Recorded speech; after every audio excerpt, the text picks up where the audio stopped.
கண்ணா இப்ப இங்க ஒரு படம் வரைஞ்சிருக்கேன் இல்லையா, இதை நீ கையை எடுக்காம வரையணும். இந்த முழு படத்தையும் அதுக்கப்புறம் வரைஞ்ச கோட்டு மேலேயே திருப்பி வரையக்கூடாது. வரையலாமா? இங்கிட்டு வாங்க.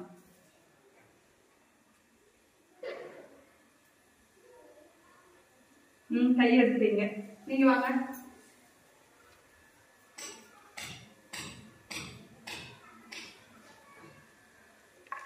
அவ்வளவுதான், கையை எடுத்தாச்சு. சரி, ஓகே. எப்படி வரையுதுன்னு பாக்கலாமா? இங்க பாருங்க, இந்த பக்கம் நீங்க இந்த இடத்துல ஒரு டாட் வச்சுக்கோங்க. இங்க இருந்து ஸ்டார்ட் பண்ணுங்க. நேரா இப்படி போய் மிஸ் கை எடுக்காம வரைய பாருங்க.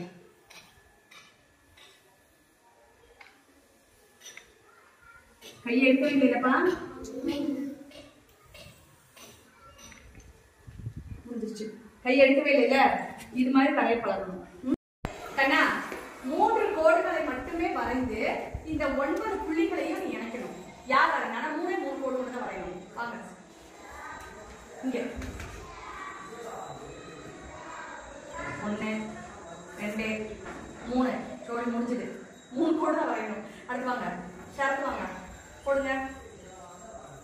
1 2 அறிவாளிடா, இங்கதான் இணைக்கல பாரு, ரொம்ப அறிவாளி. அடுத்து வாங்க, 3 கோடு மட்டும் போடுங்க. 1 2 3 இங்கெல்லாம் கேப் வந்துருக்கலடா, அதுதான் இங்க போடலாமா? பாரு, 1 2 நல்லா இழுத்து விட்டீங்கன்னா நேரா வரும்.